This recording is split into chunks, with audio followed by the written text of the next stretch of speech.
Hi there, and welcome to week 4 of our Names of God study. And this week we're going to be looking at his name, Wonderful Counselor.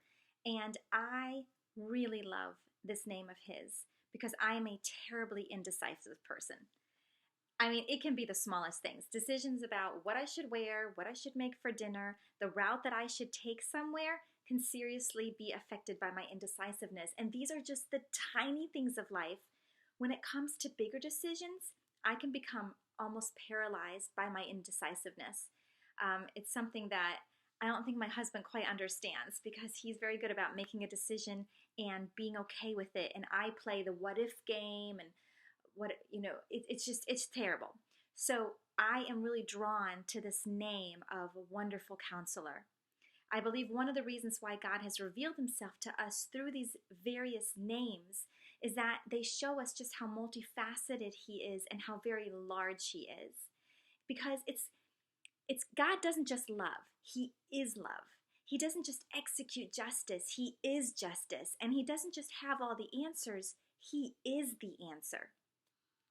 You know, we all, at some time or another, in my case, it's pretty much daily, need counsel and wisdom. Life is not easy to navigate. I know that there have been decisions that you have had to make that have been very difficult and overwhelming. And I know that because even though we're spread out all over the world and all over the United States, we're all human and we don't have all the answers. And so we need a wonderful counselor who guides us and who shows us the right way to go. The situations that we encounter in this world can be confusing and they can be even disturbing. Our hearts are not accurate. They oftentimes lead us astray. And the sin that still dwells within us tempts us to do the wrong thing. And the world takes sin and evil and it tries to dress it in something beautiful. And so we need the wisdom to figure out what is truth and what is not. And so God, in his mercy and grace, took on flesh.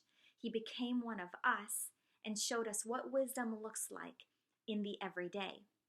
And so if we want to be wise, we must know Jesus. That has to be our starting point for wisdom. We need to learn everything we can about him, his character, his names, his works, his words, and his book. Jesus, as the wonderful counselor, teaches us by his Spirit and through his word. We must become women of the word, women of prayer, who believe that God will direct us in the right path.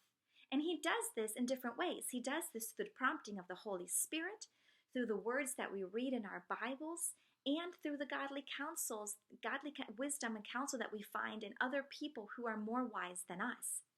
Psalm 16:7 says, I bless the Lord who gives me counsel. He is faithful to do so. I want to close with a beautiful quote that I found from Octavius Winslow, he was a pastor a long time ago. He says this, has your counselor perished? No, this cannot be, for Jesus ever lives as your advocate. Then why yield to despondency or despair? Why succumb to your difficulty and sink beneath your load? Your perplexity is nothing with Christ. What is all dark to you is all light to him. What to you is an entangled skein is to him a perfect mosaic. He can bring you out of all your difficulties, opening a way for your escape from all your troubles.